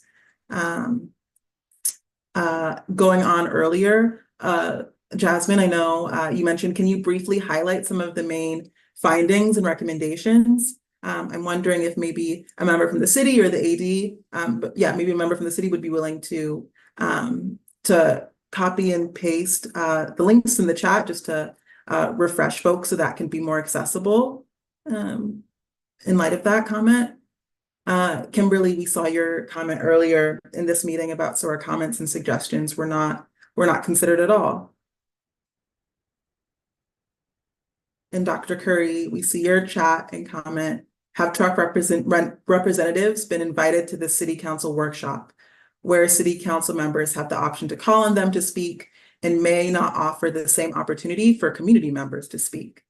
So I just read a few questions from Dr. Curry, from Jasmine, from Kimberly, and would love to pause if there are any responses that Jill, Scott, and Joanna. One of my other questions. Okay. There was stated earlier that there was going to be an in-depth presentation at the workshop tomorrow to City Council. So their presentation is going to be different from the one that we received tonight? Or is it going to be in lines with the one that we received tonight? Because whatever is being presented to council should have been presented to us tonight as well.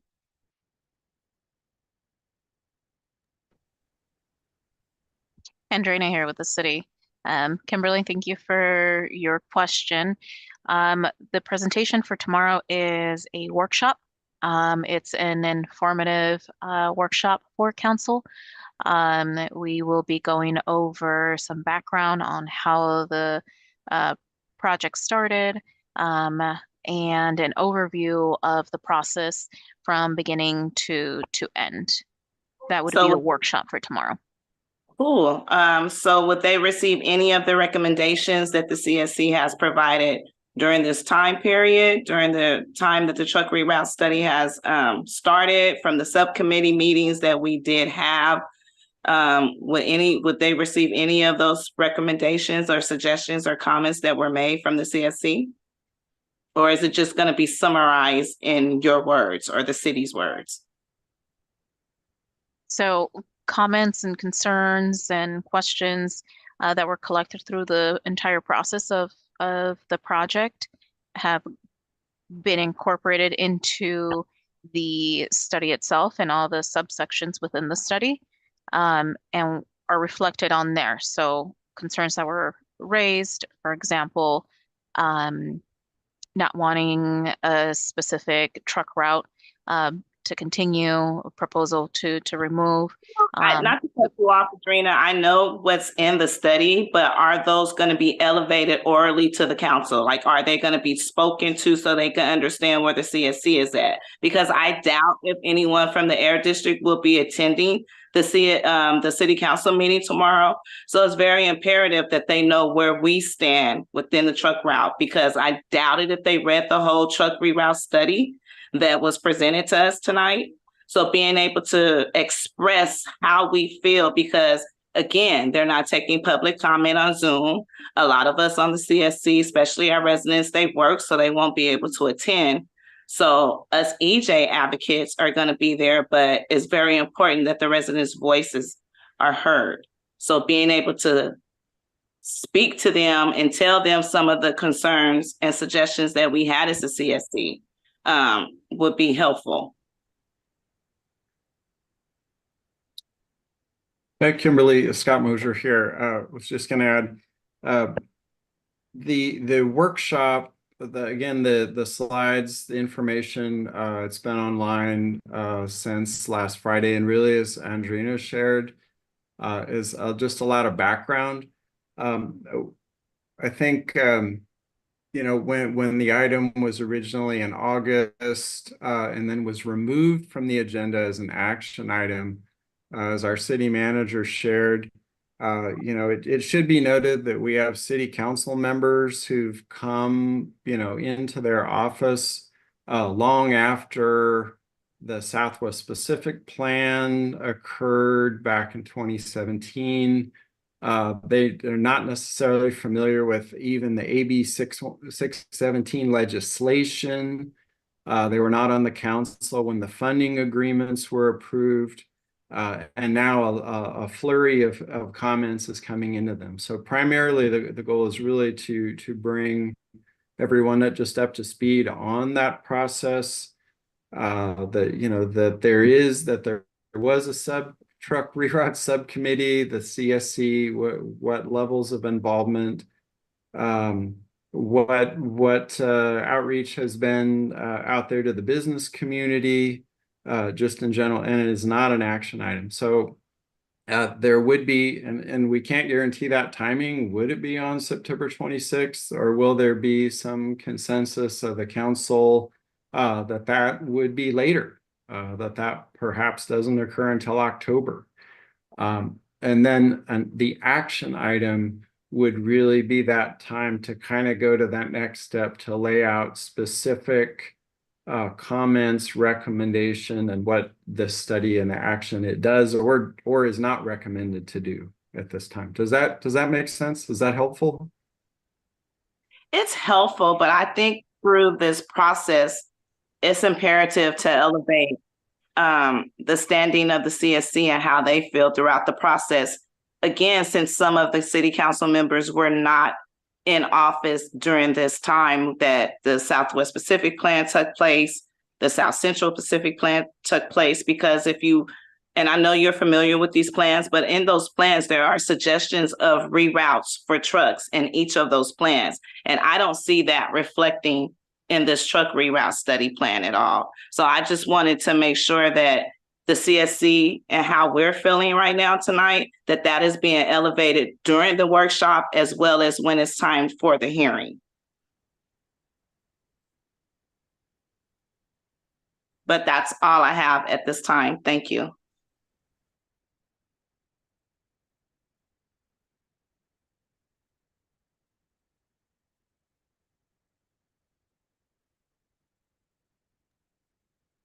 Mikala again. Thank you, Kimberly. Folks from the city of Fresno, any other responses? I know, I don't know that Dr. Curry's question got answered in the chat.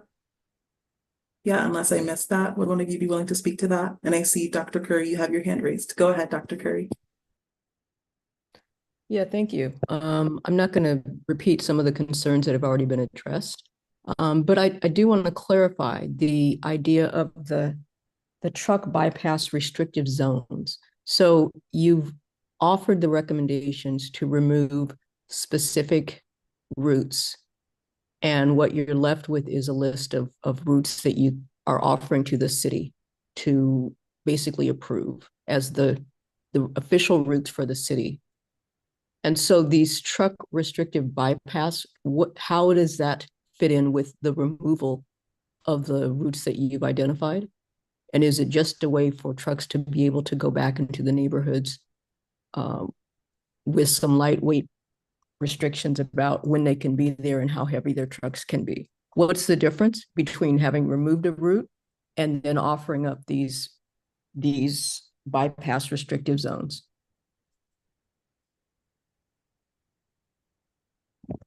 Thank you, Dr. Curry, for your question. So these zones were identified where we have sensitive receptors. So heavy residential schools. These zones are around the sensitive receptors. After these areas were identified, then the consultant went the step further to see which truck routes were going through these zones. These are the primary areas where the truck routes are proposed to be removed. So just so that I'm clear, the recommendation is to remove the route, and yet we are offering them this bypass so that they can basically still use the route. Is that correct? No. So these zones do not allow for bypass truck traffic. It restricts it. So it identifies these sensitive receptor areas in town and then removes any truck routes that are currently going through those neighborhoods. Hey, Andrea, maybe just I could show it in probably like 15 or 20 seconds. So what is the bypass restricted zone? Where is that? You're saying that's around sensitive areas, but I hear you saying that those routes have been removed. So Ryan's sharing the interactive map that was shared back in May. Mm-hmm. Do you see the pink? So the existing truck routes go through these pink zones right now. Right. And so what they're talking about with the truck bypass zones is removing those routes from within those pink areas, which, you know, is the majority of the mileage that they're talking about. So it's like, I forget, 40, however many miles, you know, predominantly, you know, or I shouldn't say predominantly, but a lot of it within these, you know, heavily residential areas. So identify, if you would, where's, I guess I'm not clear on, if you're removing the route, why is there now a bypass zone? Isn't that just another way for trucks to re-enter without recognizing the health impacts that were identified? So the purpose of the truck bypass restriction zones is to not permit trucks from using these neighborhoods as bypass options.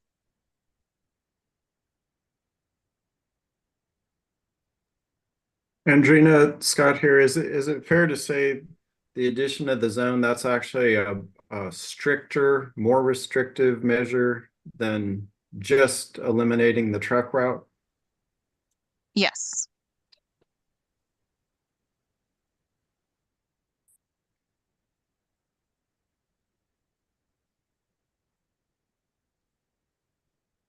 And this is Jill Gormley with the City of Fresno. And I think it also highlights the areas for somebody who may have been more familiar with our old route map, with the routes going through the neighborhoods.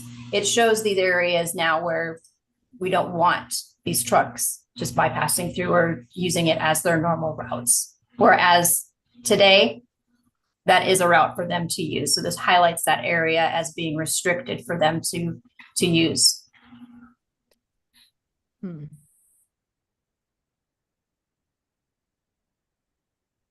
So I still see that there are just lots of ways for trucks to continue to go through neighborhoods, and that some of the routes have been removed that go through neighborhoods, yes, but it still seems as if you're offering them this opportunity to go through with adding a few restrictions. So I think that isn't the intent of the truck rerouting study, which by definition is to reroute things. So that seems inconsistent with what was planned and what community kept requesting. So the other question I had, which is really about tomorrow's workshop and whether or not representatives from the truck industry will be there and whether or not they'll be able to provide input. And oftentimes the city council has the opportunity to ask them to come up and speak and share information that may not be offered to community members. And there seems to be a challenge in terms of sharing the information in a way that is appropriate and consistent with a real community engagement. So are truck representatives invited to attend in case they have questions? Will they be sharing information? Will they be asking questions? And, you know, it says that the local authorities can designate the truck routes. So if the city council decides that they don't like any of these recommendations, what's the next step for the community who's invested in this process of getting these truck routes out of the neighborhood? What would be your next steps in terms of pushing back for the sake of the community and for the sake of the health impacts that have been identified already? Dr. Curry, Scott Mosier here. I'll try to respond first, and then Jill or Andrina may have some additions. I first wanted to say, the workshop's been noticed. The CSC is by far the most aware of that, and we're doing a thorough discussion that others you mentioned are not receiving to that degree. They have been in some of the business representatives have been in some of course, the outreach meetings and have participated. So as far as who is allowed to or asked to provide additional comment, I wish I could tell you that. That's not under the control of myself or the city manager. That is under the city council rules and procedures, and that is really at the purview of the council president and the council members, whether they wish to call someone up. It is not a hearing. That, again, this is really a precursor to any action item at all. This is just a non-action workshop. So that, again, that's really the council president's purview as to how that occurs. So, and as far as potential actions, yes, you very keenly noted that if you have a staff recommendation, a thorough study, a health assessment, yes, a council member, again, not tomorrow, but in the future meeting, a council member could say, well, I move to adopt this, but I don't want to remove this route or that route. I want those to remain as truck routes, in which case a lot of you follow and are familiar with the procedures, and if that motion got a second, then it would be up for a vote. It would require majority for simple majority to pass. If something were not approved or considered, again, we still, as a staff, as a department, and the city administration, that's the recommendation. The Mayor Dyer has reviewed this map. He's well aware of proposal to remove a pretty significant number of routes and supported that moving forward. So we would have to see what those next steps are. I would not expect everyone in the business community would agree with the staff recommendation in the map. So we'll see where the city council ultimately lands.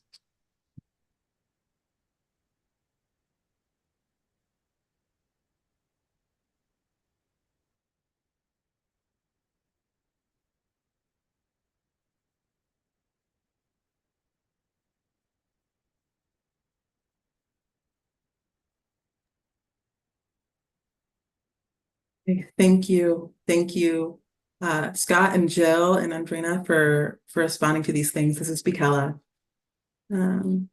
Yes. Ooh, and thank you everyone for your willingness to engage in this ongoing conversation in this time and space this evening.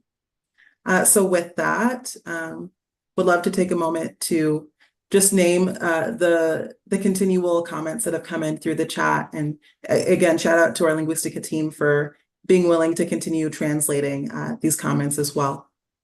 We saw earlier, Jonas Paulos, that you commented our friend died on August 28th, 2024 at the age of 49 due to bad air quality and pollution. He lived in Southwest 93706.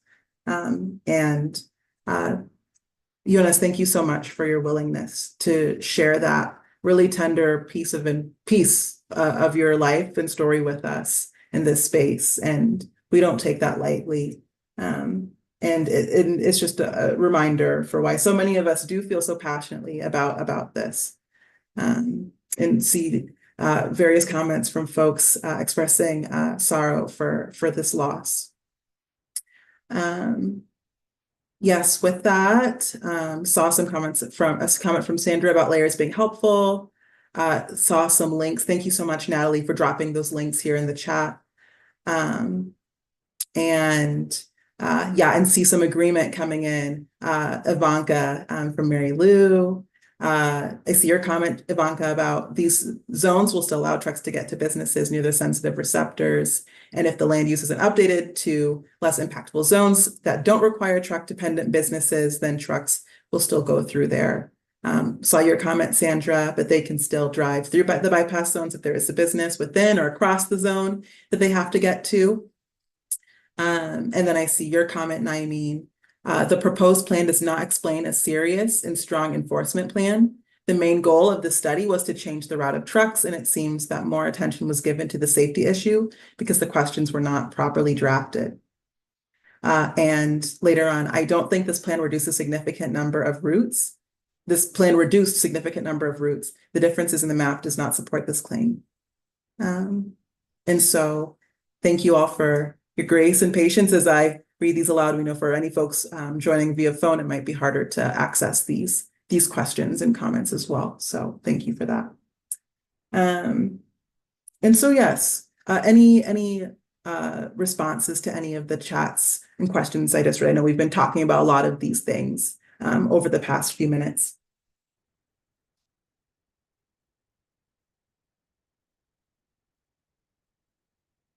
Okay. Okay. I see your comment, Jonas. When we play politics, people will die. Hmm. Hmm.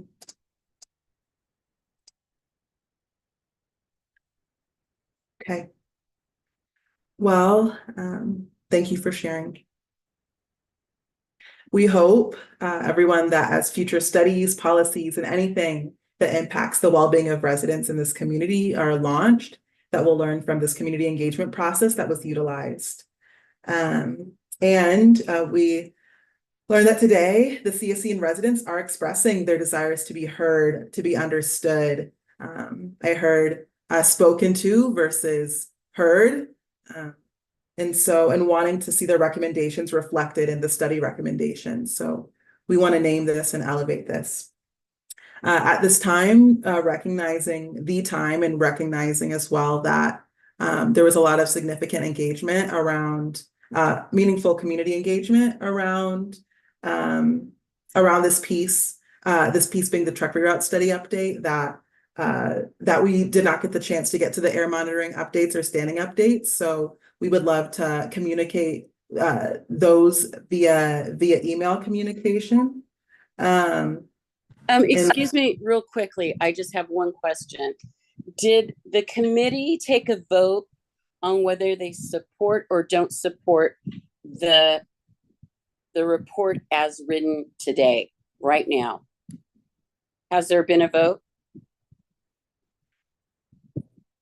I think the closest thing we got to a vote, Lisa, was me seconding Sandra's opinion that this study is not ready to move forward for a city council vote.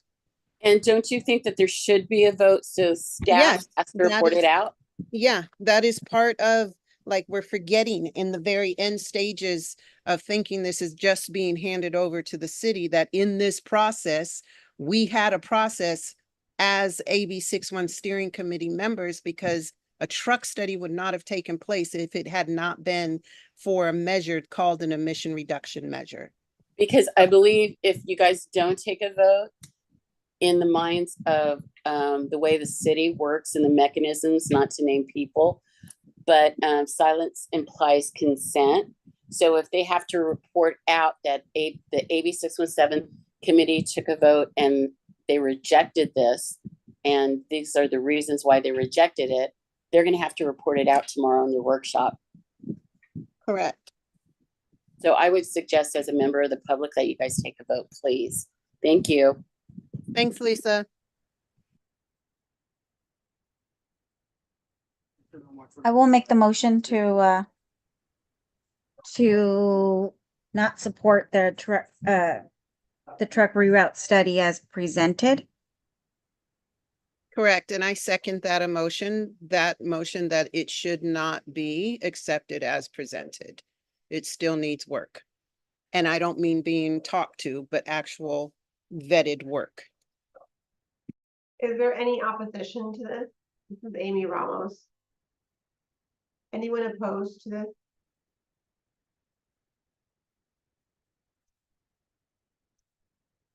Per your charter for the CSC, a consensus in the first introduction is sufficient, and so the committee here now has consensus to not support the current status of what is written in this report for what will be presented from the city. So the support of the CSC will be removed, is the recommendation from this community steering committee.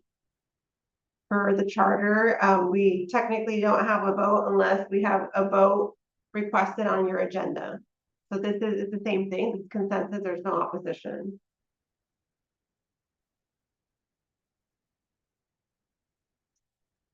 Thanks, everyone. Can I ask a question? Go ahead, Miami. So,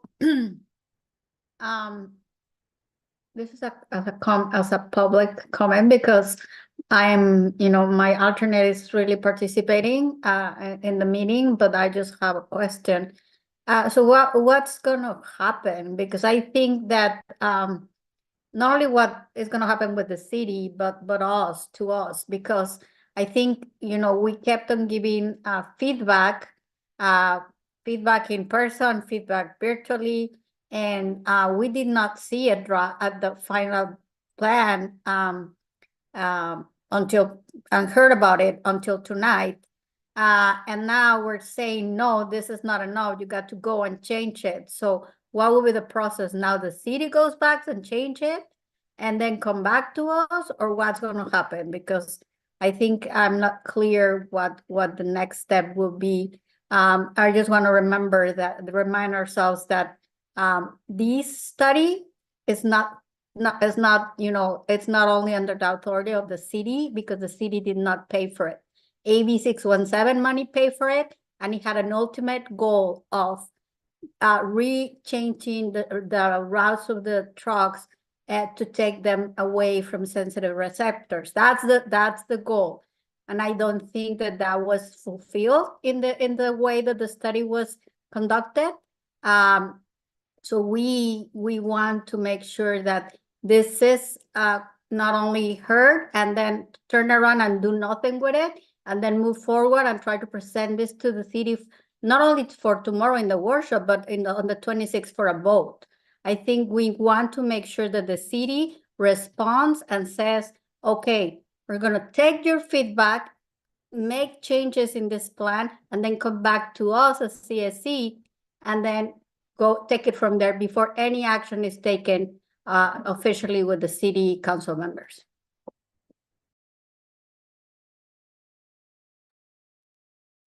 This is Amy. Thank you, Naomi. Thank you for sharing that, and that it has been the theme of what was discussed, and also the consensus of the steering committee and the public members who made comments today, that exactly what you've just shared. And as your facilitator for tonight's meeting, Bekela, I think did a very good job summarizing that what we're hearing from the city is that the findings themselves and the recommendations are the same from April, May, June, etc. till today, and that the changes were to the aesthetics of the presentation itself and the maps. And so the key findings are the same. I'm not hearing that the findings are going to change.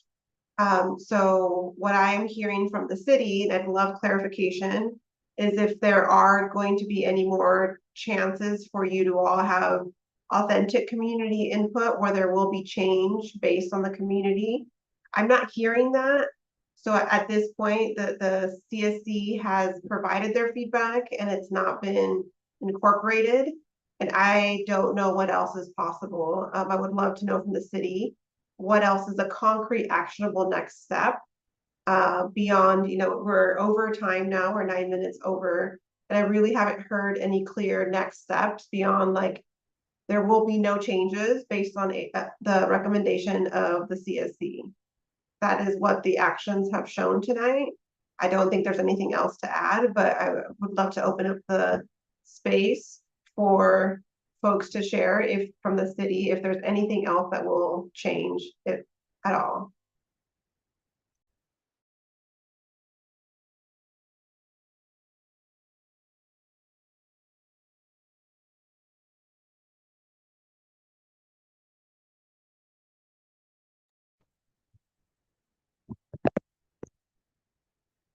as of right now.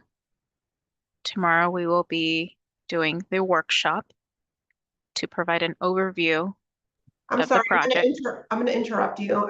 We just need a concrete answer. We've heard that.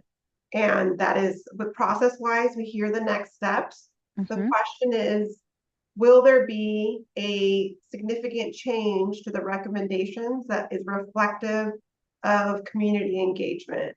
Or those key findings that you've summarized numerous times now to the CSC will remain consistent? It's a very clear black and white question at this point. So after tomorrow's workshop with the city council, we will then take the recommendations as they currently stand to city council at a later date. On the 26th. As of now, we're thinking the 26th. That might be pushed. We're not sure of that. You mean your recommendations, the staff recommendations, or what we just said at CSC today? The recommendations based on what we have heard from the community and the CSC throughout the process. Okay, so that's just to be clear, because now at this point we're talking in circles. And so for the record, the CSC has now provided you with consensus that what you've presented since April continues to be not reflective of what AB 617 CSC committee for the South Fresno community would like to see. So there's a motion on the table to essentially not use the words that this is authentic community feedback, because it doesn't represent what this committee, the steering committee, presented to you all. So I understand that as the city, so I'm a facilitator here and I'm just trying to provide clarification, because now we're just talking semantics and talking over each other and not really understanding. And so to be 100% clear, it seems to me as a facilitator that the three folks from the city that are here tonight on public record are unable to say whether or not there can be changes that can truly reflect what this community is recommending be part of the changes. Therefore, this community tonight has voted, has driven by a consensus process, recommended to the city of Fresno that this proposal does not reflect the needs of the community of South Fresno residents and the steering committee.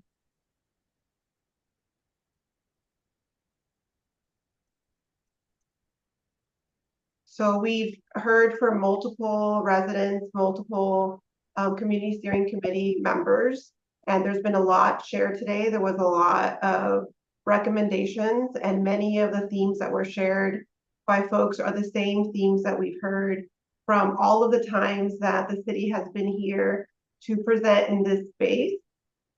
We will track the progress of all the processes that the city has mentioned. We hope that other agencies that are listening to this process can learn from the lessons and the mistakes that the city of Fresno has made in incorporating authentic community feedback that truly reflects the needs and the health impacts that were shown in the actual data.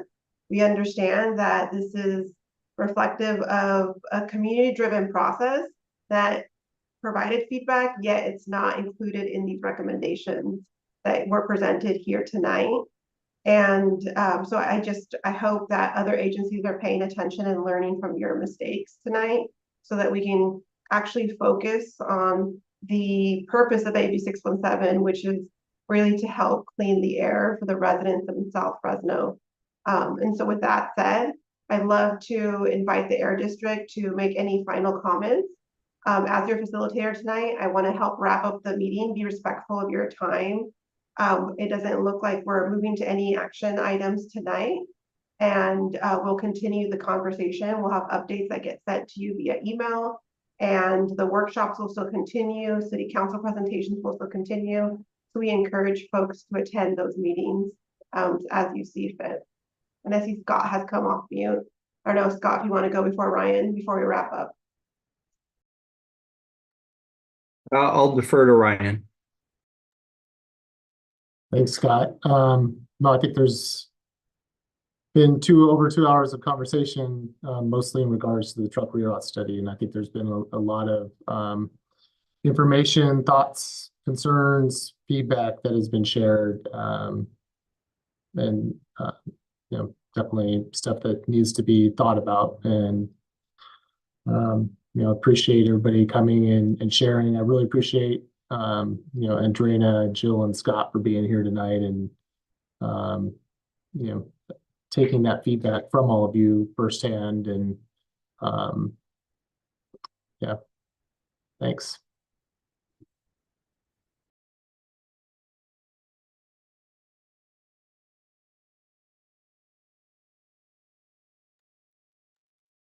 Thanks everyone for engaging and for your dedication for community change. I hope that you have a better evening and we'll see you next month. Thank you, everyone. Thank you, Amy.